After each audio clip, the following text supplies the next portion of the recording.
ভূমি ও জরিপ অধিদপ্তরের জিগজাগ টেস্ট পরীক্ষা চলতেছে। Bangladesh road transport authority incharge কর্তৃক এই জিগজাগ টেস্টটা নেওয়া হয়। আমরা দেখতে পাচ্ছি সম্মানিত বিচারক মণ্ডলী এবং বিআরটি এর কর্মকর্তারা এবং ভূমি জরিপ অধিদপ্তরের স্যাররা বসে আছে জিগজাগ নেওয়ার জন্য।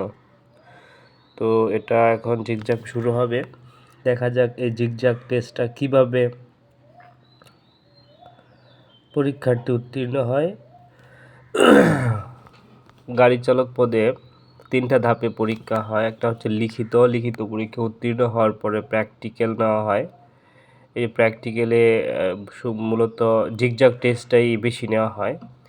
জিগজাগ শব্দের অর্থ হচ্ছে আঁকাবাঁকা, অর্থাৎ সে আঁকাবাঁকাভাবে সামনের দিকে যাবে এবং যেইভাবে যাবে সেভাবে আবার ব্যাক চলে আসতে হবে। এখানে নর্মালি 8টা খুঁটি থাকে। এই 8টা খুঁটি আঁকাবাঁকাভাবে দেওয়া থাকে।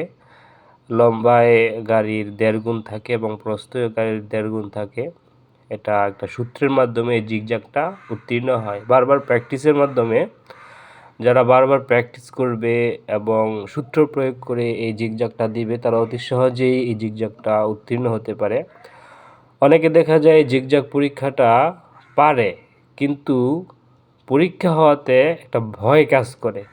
এই ভয়ের কারণে অনেক সময় এলোমেলো হয়ে যায়। এই জন্য মাথা ঠান্ডা রেখে খুব গুরুত্বপূর্ণভাবে চারদিকে সজাগ দৃষ্টি রেখে এই জিগজাগ পরীক্ষাটা দিতে হয়। ধন্যবাদ।